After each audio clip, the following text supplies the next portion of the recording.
Hello, hi. My name is Miss Amy. I'm one of the children's librarians here today at Monroe County Public Library. And we are going to be celebrating everything fall, specifically pumpkins. Pumpkins are one of my favorite, carving a pumpkin is like one of my favorite fall activities to do, and then roasting the pumpkin seeds and eating them. Before we begin all that, because I am in a space where there are no people around me, in a public space where there's no people around me, I'm going to take off my mask. But if there were people in the space that I was sharing it with, I would put my mask back on to make sure that I protect them and they protect me. So you might notice something a little weird when I do this. Can you see like my fans? It's kind of like I have green magic coming through my fingers or something. This because, do you think I'm really outside? I'm not outside. I'm actually in the green screen room. So the image behind me is, I think, from fall last year, but you'll probably see some weird little glitches like this, especially with some of the book covers that I have. They might disappear, but just bear with me. I'm a human being. I am not magic. So just keep this in mind, that I might be doing some weird motions and things. So before we begin with any of our fun stuff, well, this is also fun, the super fun stuff, we're going to do our welcome song. So that involves American Sign Language. It's the same song we use for a greeting song for every virtual story time that we do. So the first sign that I'm going to teach you is hello, and you're going to take your hand, doesn't matter which, I'm going to use my right hand, and you're kind of going to karate chop your forehead, and you're going to salute. So this means hello or hi. Hello or hi. Okay, the next one is friends. So this one's the hardest one of the ASL, the American Sign Language signs that I'm going to teach you with this song. You're going to hold up your index fingers, wiggle, wiggle, wiggle, and then you're going to make them into little hooks. And then you're going to link them together and do kind of a pulling motion. So this means friends. Ooh, you can see my arms disappearing a little bit. Friends. I try to dress appropriately so that I wouldn't blend in too much, but I'm guessing it's not like in my yellow shirt. So friends, you're gonna use your index fingers, curl and hook and pull a little bit. Time is pretty simple, so you're gonna look to your wrist where you would sometimes wear a watch or a bracelet or something like that, and just tap your wrist. This means time. Say is our last sign for this, and it is simply just putting your hand near your mouth and going like this. It's almost like blowing a kiss. So this is say. Okay, so we're going to put all those together, and we'll do the song twice because repetition is key, especially when you're learning a new language and a new song. And if you mess up at any point along the way, is completely fine. Mistakes happen, they're part of life. You just try to have fun and learn as you go. So we're going to try. You ready? Hello, friends. Hello, friends. Hello, friends. It's time to say hello. All right. So we're going to do it one more time. You ready? Okay. Hello, friends. Hello, friends. Hello, friends. It's time to say hello. So the first clue is that this friend has 4 paws, 4 legs. It has, or they have, a snout. They have 4 black paws. And the last clue that I'll give you is that it has orange fur. What do you think? Who do you think my friend is? Let's see. Okay, I'm going to try to surprise you. It's a fox. All right. You see our little fox friend? Foxes remind me of fall just because of their coloring. So he's our little friend for today.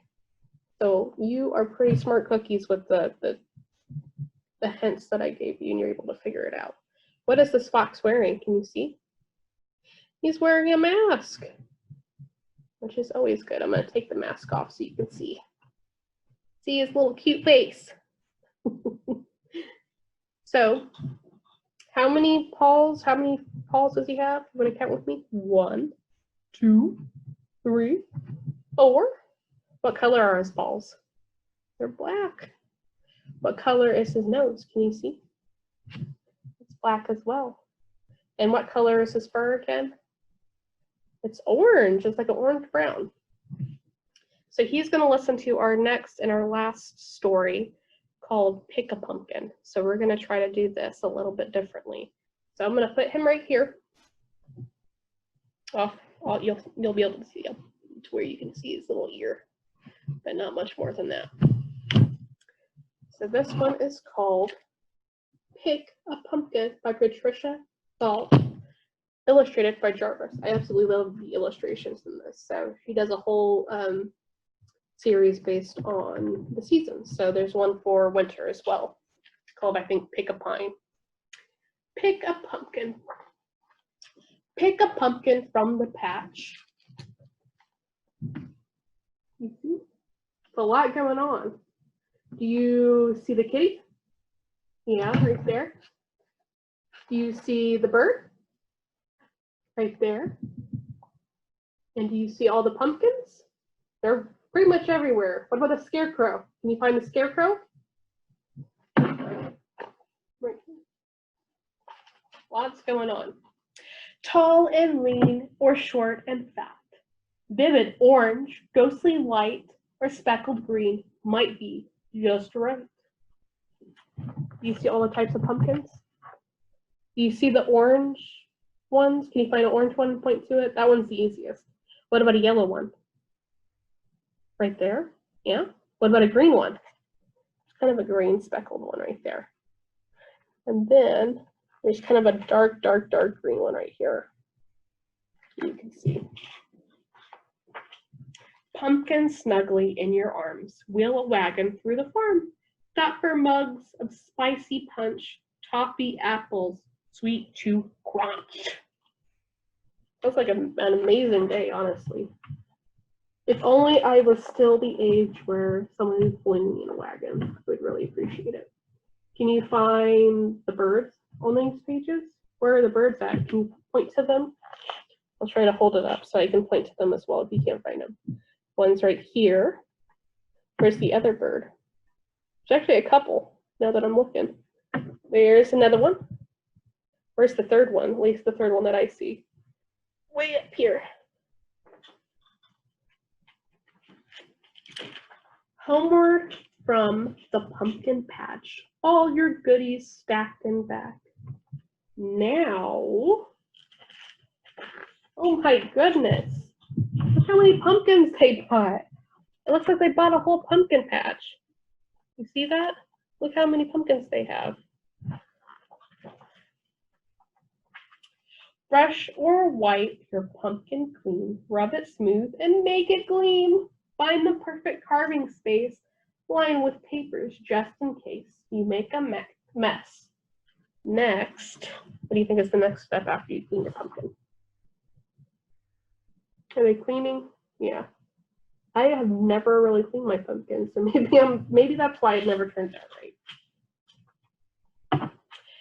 Gather other things you need. A spoon, a bowl for scooping seeds, a tool to trace a spooky face, a plastic saw for cutting shapes. Then, ooh, what else are they doing in this page? Do you see?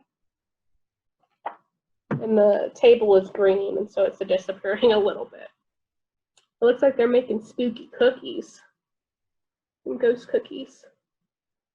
And they're getting all their ingredients ready to carve the pumpkin, it looks like.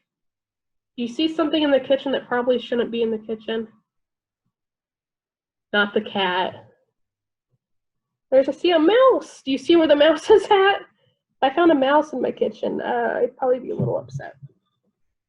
And if you look super closely, this is bug juice. They're making bug juice, which I think is just green lemonade. Invite around a friend or two. Form a pumpkin carving crew. That's why they have so many pumpkins. They're having kind of a pumpkin carving party. It looks like a lot of fun. Let grown-ups cut the top a bit, big enough for hands to fit. Reach down deep into the hole, grab the seeds and give a pull. Lumpy chunks, sticky strings, clumpy seeds, guts and things. With a spoon, scrape the sides neatly, clean the inside out completely. Now all together, there's a tongue tire right there. You see what they're doing? Yeah, I would always let a grown-up do the heavy-duty carving because it gets hard trying to remove the top of the pumpkin.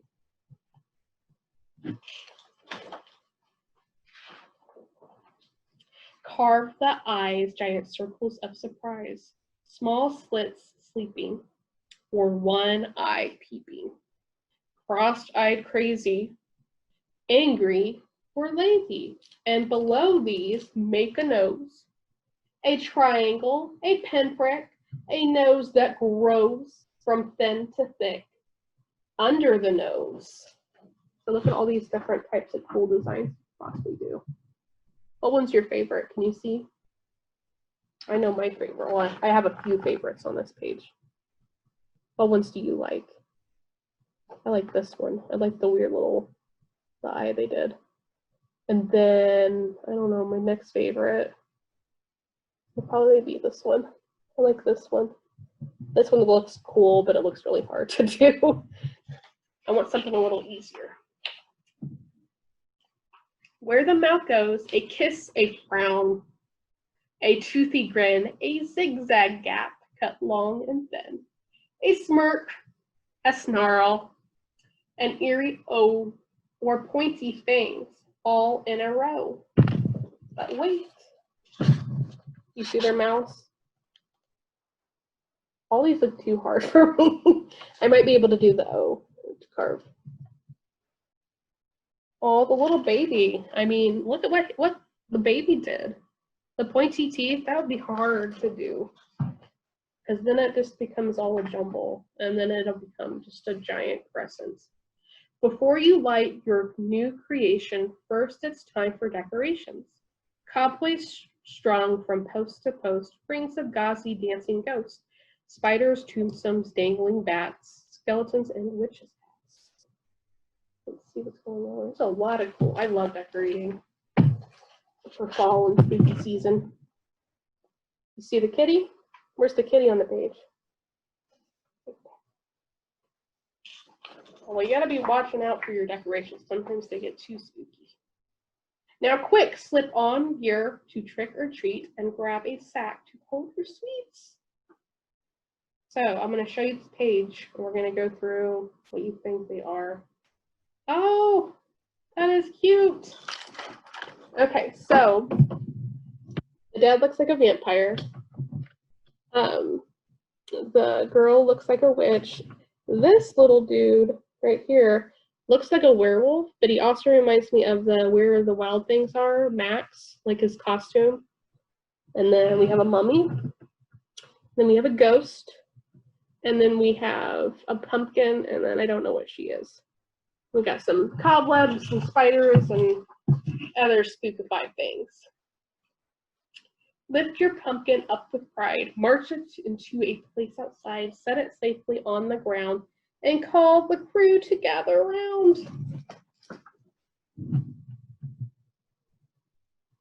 Lots going on. I think he's supposed to be a werewolf, but that one page did look like the Maurice Sendak, Where the Wild Things Are. Ask someone to strike a match. Watch the candle's wick will catch. See it glow outside your door. Look, it's not a pumpkin anymore. What is it now, do you think? We'll see the next page. The other thing that I would suggest, instead of using an actual candle, is to get one of those electric tea light things. So less of a fire hazard. A jack-o'-lantern, its red-hot eyes will gaze in flicker, its fiery grin will blaze and snicker to guard your house while you have fun. I'm just having a hard time reading the words today. So this is a pretty picture. Jarvis, they know what they're doing. Happy Halloween, everyone. And they're showing a neighborhood of all the trick-or-treaters and things out there. So I'd love to live in a town like this. I always live in apartments, so I've not had Halloweeners come to my door for candy, which I'm really bummed about. Okay, so we survived 2 of our stories, and we're doing okay on time, so we're going to do our goodbye song. I hope I didn't spook you too badly or upset you too badly with the stories I shared. But the goodbye song is very similar to our hello song. Instead of saying hello, we're just going to say goodbye. Okay, so goodbye, friends. Goodbye, friends. Goodbye, friends. It's time to say goodbye. All right, we'll do one more time. You ready? Goodbye, friends. Goodbye, friends. Goodbye, friends. It's time to say goodbye. All right. Thank you for joining me for this fall virtual story time, and have a fantastic rest of your day. Bye.